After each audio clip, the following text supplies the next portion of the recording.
அஸ்ஸலாமு அலைக்கும். Welcome to Rizwana Umar kitchen. இன்றைக்கி நம்ம கிச்சனில் வந்து வெங்காய சப்பாத்தி பார்க்க போகிறோம்.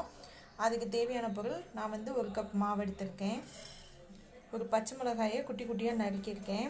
கொஞ்சோண்டு மல்லி இலை, 1/4 ஸ்பூன் வந்து கரம் மசாலா, ஒரு பெரிய வெங்காயத்தை வந்து பொடிசாக நறுக்கி வச்சுருக்கேன்.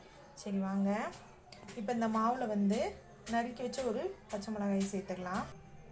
பச்சை மிளகா, அப்புறம் மல்லி இலை, அப்புறம் வந்து கொஞ்சமாக வந்து கரம் மசாலா, ஒரு 1/4 ஸ்பூன் அளவு கரம் மசாலா, தேவையான அளவு உப்பு. இப்போ வந்து இதை வந்து கலந்து விட்டுடலாம்.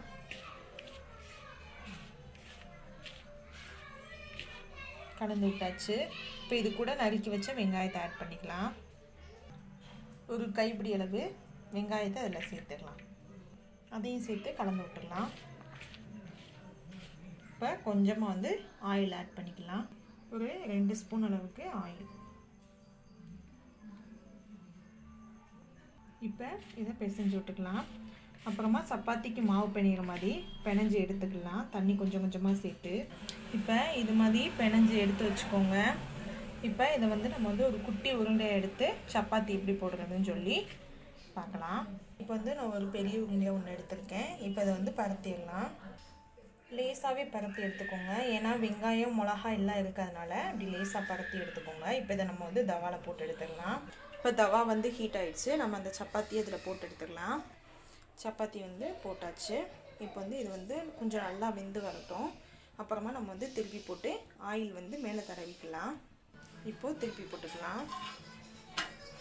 திருப்பி போட்டாச்சு. இப்போ இந்த இதில் வந்து ஆயில் வந்து லைட்டாக தடவிக்கலாம்.